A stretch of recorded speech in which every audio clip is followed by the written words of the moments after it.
My name is Robin Gingrich. I live in Klaipèda, Lithuania, and I work at LCC International University, which is a liberal arts university and it's a Christian university. And if you put those two things together, in a liberal arts institution, we teach students to think critically and to write well and to pose arguments. As a Christian university, we challenge students to think about servant leadership. We challenge them to understand that all education is transformational. And our students come from 62 different countries. They come from different nationalities and from different language groups. And so in a classroom of 30 students, I'll have students from 13 different countries. That's incredibly exciting to have that much diversity in one classroom. The other issues working with students are the geopolitical situations. The US withdrawal from Afghanistan impacted our Afghani students.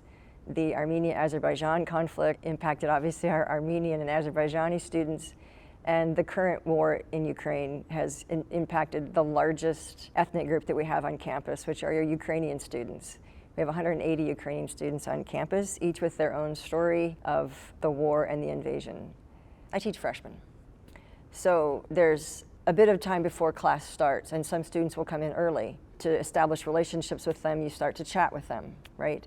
So I know where they're from, and I also watch the news every day, because the news tells us mostly now about the war in Ukraine, which cities were hit last night. And so the first question I'd ask is, how are you? And if they're interested in talking more, then you might ask, what city are you from? I visited many of their homes in Ukraine, and so I would say, oh, that's a beautiful city with tree-lined streets, and your schools are lovely, and they'll engage in conversation, perhaps.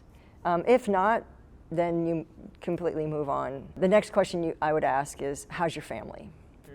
And then some students will say fine, and that's the end of the conversation, and some students are interested in sharing more. It depends a bit on their personality, it depends a bit on their family situation, it also depends on my relationship with them and how long we've been in class together, or how well we know each other. So for me, I start on a personal level. With some of the students that I've known for 4 or 5 years, I can ask more questions. We've developed more trust relationships, and so then I can ask a little bit more about their family's personal story. Each of our Ukrainian students has a different story. Cross-culturally, the students have supported each other. Our Afghani students understand what our Ukrainian students are going through. Our Russian students are supporting our Ukrainian students as well. The students live together, and so they know each other relationally, and they support each other. They study statistics together, they study linguistics together, right? So they've already developed relationships with each other that are completely separate from the geopolitical forces that happen outside of the campus. And they do it themselves. So they create peace themselves, they create dialogue themselves.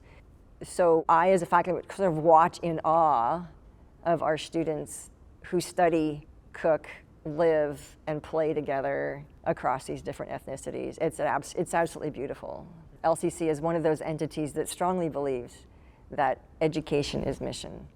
And as we walk along with our youth, and as we wrestle with issues in academics, as we wrestle with geopolitical issues, as we wrestle with spiritual issues, we do this in an atmosphere of relationship and of a learning community. And so that's what we're establishing at LCC International University, is a Christ-centered learning community where everyone is included. Any question can be asked at any time, and that in itself is mission, and giving students opportunity to see God's movement around the world coming together on our campus.